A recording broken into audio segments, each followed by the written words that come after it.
여러분 안녕하십니까? 2019년 9월 19일 목요일 신문사설 비평을 시작하겠습니다.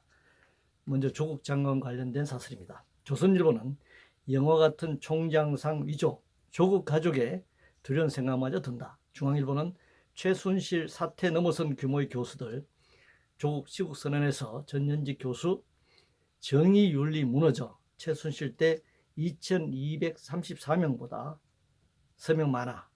대통령 지성의 목소리 수용할 때다. 문화일보는 끝모를 조국 불법 덮으려 황당한 정책 수단에는 당정이라면서 비판하고 있습니다. 조국을 낙마시키고 문재인 정부를 코너로 몰아 내년 총선에 승리하겠다는 자유한국당과 이에 대응해 역시 총선 승리로 차기 대선에서 권력을 재창출하려는 민주당이 충돌하고 있습니다. 진영의 논리가 부딪히고 있는 것이죠. 대통령 지지율은 떨어지고 부당파는 늘어나고 있습니다. 촛불정부, 촛불 대통령을 자임했지만 고작 2년 4개월 만에 까마득한 기억이 되고 말았습니다. 그 원인이 뭘까요? 촛불 민심이 뭔지 제대로 모르고 있다는 점입니다. 정권은 바뀌었지만 노동자 민중들의 삶은 고단하고 기득권 세력들은 그대로인 점입니다. 그들은 차선도 아니고 차악 논쟁을 벌이면서 국민들을 기만하고 있는 것입니다. 정치 관련해서 조선일보는 문 경제 옳은 방향, 이 총선 승리 재집권 그런 말이 나오나 동아일보는 낡고 해진 386 정치 대체할 차세대가 전면 나서야 한다 이렇게 주장했네요. 정치 개혁은 특정한 세대를 대체하는 게 아닙니다. 시대에 뒤떨어진 수거보수 세력을 청산하는 일입니다. 머리로만 개혁을 말하는 게 아니라 모든 사람들이 진정으로 평등하고 정의로운 삶을 살아갈 수 있는 정치를 펼치는 것이 매우 중요합니다. 경제 관련해서 매일경제신문은 경제논의 실종 안타깝다는 박용만 상임회장의 지적이라는 제목의 사설에서 최저임금 인상 후유증, 일본의 수출 규제, 주 52시간 근무제 보완을 위한 탄력 근로제 확대 등 헤쳐나가야 할 장벽이 많다 이렇게 주장하는데요. 경제 당연히 논의해야 합니다. 경제 3주체로 말하면 가계, 기업, 정부의 영역에서 논의를 해야 합니다. 그런데 언제나 경제를 말할 때는 기업만 얘기하죠. 정부나 가계, 노동자는 기업을 위해 존재하는 것처럼 이렇게 설명합니다. 정부는 기업을 위해 규제를 완화하고 정책 자금을 지원하고 노동자들은 장시간 정임금으로 허리띠를 졸라매면서 기업을 회생시키거나 성장시키기 위해 기계처럼 일해야 한다는 논리를 유포하고 있는 것입니다. 마치 우리 인간의 삶이 경제활동의 모든 것이 기업을 성장시키고 경제를 성장시키기 위해서 생산에만 몰두해야 하는 것처럼 그렇게 몰아가고 있는 것입니다. 기업이 노동자를 먹여 살린다는 이데올로기인 것이죠. 지금 기업, 재벌, 부자들이 누구 덕에 배를 불려왔는지 스스로에게 물어보시길 바랍니다. 9.19 1주년 관련해서 동아일보는 비핵 없는 남북평화의 공허함 보여준 9.19 선언 1년, 한국경신문은 평양 공동선언 1주년 더 커진 북위협 직시해야에서 계속되는 북막말과 미사일 도발, 달라진 게 뭔가 무엇을 위한 군사합의였는지 돌아보는 계기 삼아야 한다 이렇게 주장하고 있고, 문화일보는 안보 자해 곳곳에 확인되는 9.19 군사합의 폐기해야에서 북한의 미사일 도발을 지적하고 있습니다. 지난 1년 동안 무슨 위협이 있었는지 한번 되돌아볼 필요가 있습니다. 북한의 미사일 발사 실험을 도발이라고 만약에 하면 한미 군사훈련이나 남한의 미사일 발사 실험은 어떻게 설명할 수 있을까요? 단지 북핵이 존재한다는 이유만으로 평화가 깨졌거나 전쟁 상황으로 몰아갈 수 있는 것인지 자문해 볼 필요가 있습니다. 한반도와 그 주변에 몰려있는 군사력과 무기 등 위험한 상황을 어떻게 평화적으로 관리하는가가 매우 중요한 일입니다. 지난 1년 동안의 남북관계가 그 이전보다 결정적으로 위험에 처한 게 무엇인지 답해 보시기 바랍니다.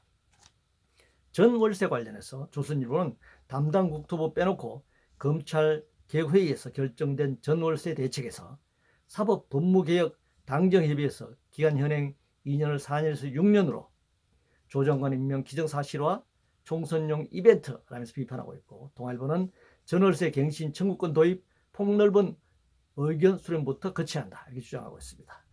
매일경제신문은 전월세 기간 인위적 연장 세입자의 대래 부담 줄 수도 있다 이렇게 비판하고 있습니다. 전월세 등 주거 불안정 상태에 처한 서민들의 문제를 해결하는 일은 매우 중요합니다. 그러나 더 중요한 것은 근본적 원인을 해결하기 위한 방안을 마련해야 한다는 것입니다. 1가구 1주택 등 주택 공개념을 도입하고 국가가 주택공사를 통해 공공임대주택을 건설하는 방침을 분명히 하고 집행해야 한다. 그런 정책이 필요하지 부동산 정책에 머물러서는 안 된다라고 하는 점을 지적하고 싶습니다. 벌금 관리에서 중앙일보는 재산비례 벌금제 추진 신중해야 한다라는 제목을 사설해서 법원행정처는 재산이 양령의 주된 변수가 되면 책임이 없으면 형벌이 없다는 책임주의 원칙에 반할 위험이 있다. 이런 내용을 들어서 재산비례 벌금제 추진을 비판하고 있습니다. 물론 여러 가지 문제가 있을 수 있고 신중하게 결정할 문제인 것은 사실입니다. 그러나 유럽 선진국들이 시행하는 것을 우리라고 못할 이유는 없습니다. 만약 재산비례 벌금령을 추진하지 않는다면 재산비례 벌금을 반대하는 그런 논리라면 예를 들자면 조세 부담률을 높이고 부유세 신설과 누진세 강화 등 그런 대안에 대해서는 동의할 것인지 이걸 다시 묻고 싶네요.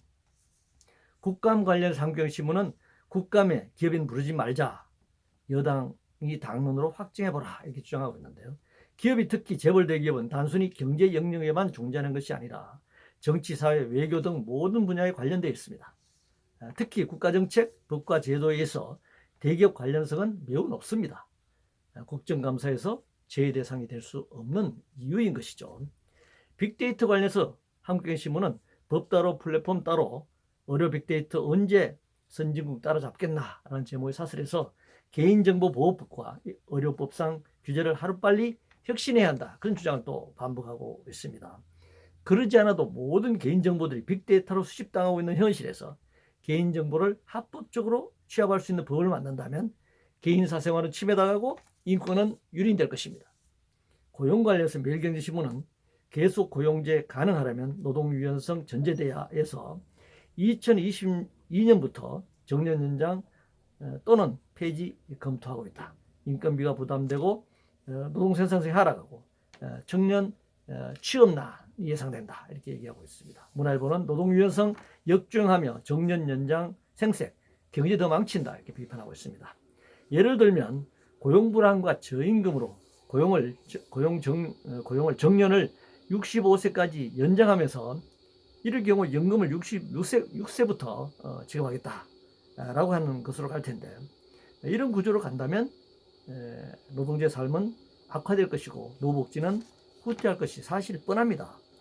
청년 취업난을 자꾸 얘기하는데 이것은 이 정년 연장 때문에 청년 취업난이 더 발생한다라기보다는 현재의 이 세계적인 경기 불황이라든가 경기 침체 그리고 4차 산업혁명 등으로 인한 일자리의 양질 일자리 축소가 그 주요 원인일 텐데 이 경우는 노동시간을 획기적으로 단축해서 양질의 일자리를 나눈 데서 출발해야 되는 것이지 노인 일자리가 늘어난다고 해서 청년 일자리가 줄어드는 그런 방식으로 설명해서 맞지 않다 이렇게 말씀드릴 수 있습니다. 이상으로 2019년 9월 19일 목요일 신문사설 비평을 모두 마치겠습니다.